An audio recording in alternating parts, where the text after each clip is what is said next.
What's up, everyone? Back for another beer review, and today I'll be reviewing yet another beer from the Fidens Brewing Company, and they're out of Albany, New York, and this is their Triple Eugene's Axe. So this is a triple IPA that is brewed with Citra and Galaxy hops. It comes in at 10% alcohol by volume. No IBUs listed, time of review.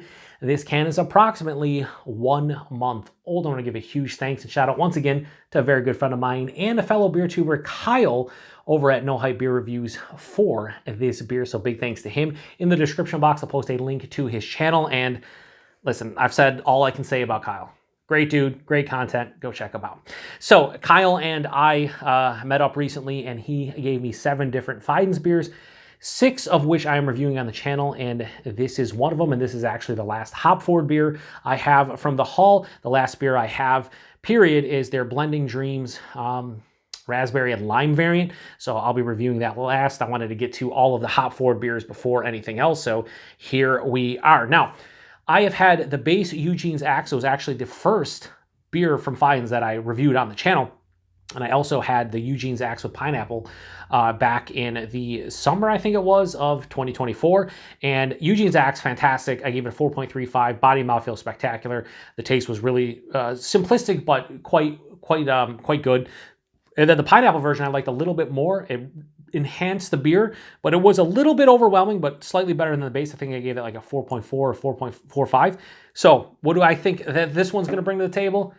It's a triple IPA from Fidens. I can't remember if I've had a triple IPA from Fidens, but everybody says how Fidens does some of the best triple IPAs in the hazy game. I'm here for it. So a month old, we should be okay. I did talk to a very good friend of mine and fellow BeerTuber, fellow BeerTuber, no, he's not a BeerTuber. He's a viewer of the channel, Sierra Hotel.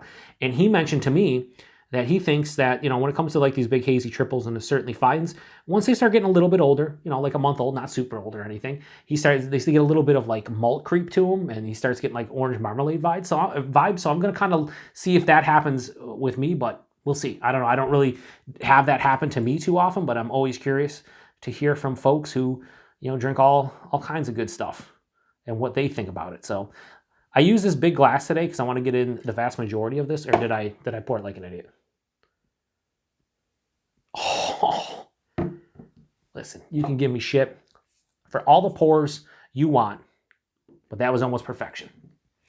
Look at that beer. Now, if we're talking about how does a beer look, you know, how is the beer looking on the camera? That, my friends, looks fantastic, and it looks so milky and so thick just from what I'm seeing right now. Like, I usually say, oh, it looks murky, it looks turbid. The turbidity, baby, not the rose coming out a little bit, the turbidity through the roof here. It is ridiculous how turbid this beer is. Like, it looks just like a thick milkshake. Almost 3 fingers of a off-white, like, we'll say like eggshell white, super creamy looking head. Hold it up to light, there's no light getting through that. That looks fantastic. Might look a little dark on camera. I'd like to put it back like this. Yeah, I mean, it's a little bit darker. It doesn't look oxidized or anything, but wow, it looks great. Nose.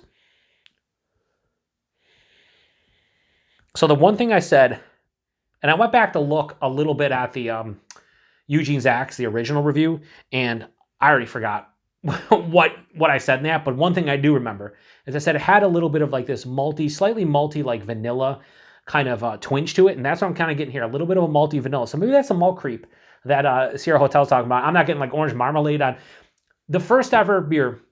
And I remember it, and I'll always remember it. The first ever beer I actually got, the malt creep, or where the malt started dominating like a hop-forward beer, I had a bottle of Avery's Maharaja, which is a big like imperial IPA. I think it would technically be labeled as like a triple nowadays. I think that it was like, it might have been like 9-10%. I forgot about it in the back of the fridge. It was like 9 months old, and it tasted like orange marmalade on white toast, which is a delicious flavor profile because my grandma grew up eating orange marmalade, on white toast like almost every day. So whenever, and she kind of had a part in raising me. So I would eat a lot of orange marmalade on white toast. And so I kind of remember that. And it's more like white bread as opposed to white toast, like white bread, and you don't get toasty usually in this. But I can more often than not identify when I get that in a beer. Not getting it here. I'm just getting more of like a malty, like vanilla tinge. But after that, gobs of OJ, like sweet orange. There's peach, there's apricot, and then a big over-ripened pineapple blast from the Galaxy. Listen, when Galaxy was at the top of the game and one of the best hops out there, like a lot of people have said how Galaxy has fallen off, like a lot of the crops and stuff over the last couple, 2, 3, 4 years have been poor. And I've noticed that there's been a lot of Galaxy beers that don't resonate with me, or you see a lot of breweries not using it as much. Whatever Fidens is doing with this, it gives me the old school Dole crushed pineapple, sweeter pineapple. Galaxy always brought pineapple to the forefront, and I would say in this beer, it's still here. A little bit of like a green herbaceousness, no hop burn to speak of in the nose. Not all that crazy, complex or anything. It's pretty simplistic. OJ, touch of stone fruit, and some over-ripened pineapple with that malty vanilla like kind of base. It smells so intense in the nose though. Like all those flavors are like concentrated and just hitting my nostrils perfectly. This smells fucking absolutely divine. Like it just does, plain and simple. I want to get into it. Cheers, everybody. Thanks again to Kyle.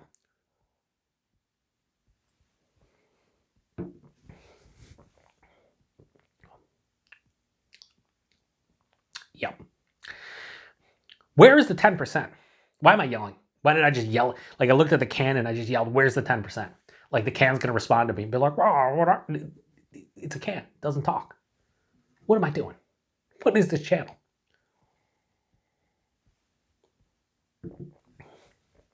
So, Sierra Hotel, to answer your question, no malt creep. I'm actually not getting much maltiness on the palate, maybe a very slight like white bread, but no. And I'm not getting orange marmalade. What I am getting is an amazing body mouthfeel. This is full bodied. This is incredibly soft, smooth, and creamy. Has a mild to moderate carbonation, but it's so soft on palate. It's incredibly smooth and infinitely creamy. It's kind of like, I'm drinking a pillow or a cloud or something. I just want to lay my head into the glass. Also, I'm going to be posting this review in January. I don't know if it's going to be on a Friday, but shout out to Kyle and his Fidens Fridays. I got my Jason here, Friday the 13th, Matt's maybe on a Friday. I don't know if I'll probably post this on a Friday. I don't know. Plus, most likely doing an all-imperial beer theme month. If so, this might be one of the beers I post, and I'm probably going to do an intro for most of the reviews. So if you do see this, and I count this as one of the imperial beers for the month of January 2025, you now know about halfway through the review. Anyway, so yeah, body mouthfeel are spectacular. Taste. It's very simplistic, just like the nose was indicating. And that's what I found Eugene's Axe to be. But also the pineapple version was a little bit more complex because of the addition of the pineapple. But I'm always of the opinion that you don't need a beer to be complex to be delicious. And this is a perfect example. It's front to back a mixture of orange juice, peach, apricot, and sweet pineapple. Those are the 4 fruits that I would call out specifically. Hits me at the tip of the tongue, passes on through the palate. And then on the finish, I get this nice drying kind of herbaceous grassiness, I would say, more so than anything. Yeah, it's very dry with a mild to moderate bitterness. It does lean a little bit sweet. Now, when it comes to triple IPAs, I say this all the time when I review a triple IPA, I want 2 things to happen. Number 1, hide the alcohol. This has done that. Number 2, do not be cloying. It can't be an overly sweet beer. Those are the only 2 things you really need to do for triple IPA. To me, at the very least, enjoy it. If it's too boozy and too sweet, usually I'm not going to vibe with you. This is definitely not too boozy, and it's not too sweet. It's like a 60-40 sweetness to dryness and bitterness, so it's a little bit sweeter, but I'm going to drink the rest of this can, and I'm not going to know what's going on because I can't taste the alcohol, so I'm just going to chug. Like, I'm going to take you can already see I'm taking pretty big sips. Like, I've taken down a lot of this. I'm going to get to the end of this and just be like, what happened? And I'm going to start feeling it, and it's going to be crazy. Yeah, I mean, this is essentially a triple version.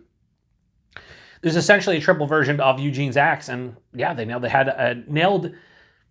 the nail on the head, Joe. Great lacing as well. One more sip, and I'm going to lock in a final rating. Like I said, 10%. I mean, I'm not even getting a warming in the chest. That's bad shit insane.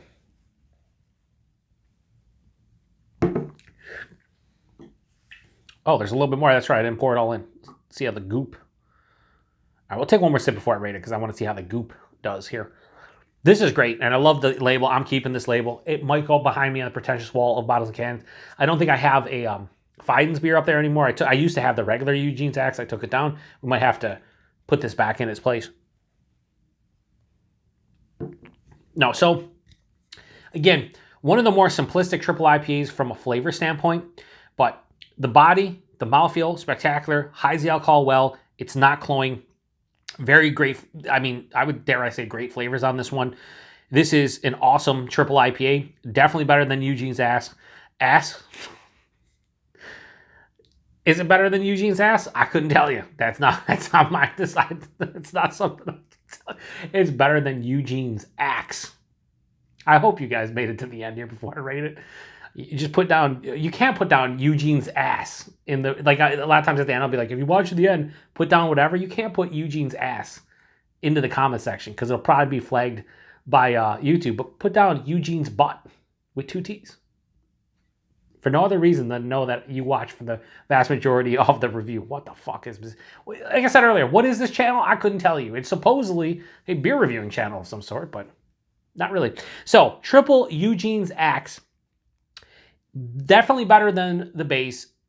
A bit better, just slightly better than the pineapple variant. I'm going to give this a high 4.5 out of 5 and go 4.6 out of 5. This is an awesome triple IPA. I don't know how often they brew this. I'm sure it's a rotating release, but man, if you like triple IPAs, get your hands on it. It is pretty fantastic. It's one of the more scary drinkable triple IPAs I've had in a very long time. It's so easy to put back. I'm probably going to finish that in the next 10, 15 minutes and be feeling really good and wondering what's going on and being like, oh yeah, that beer was 10%, you idiot.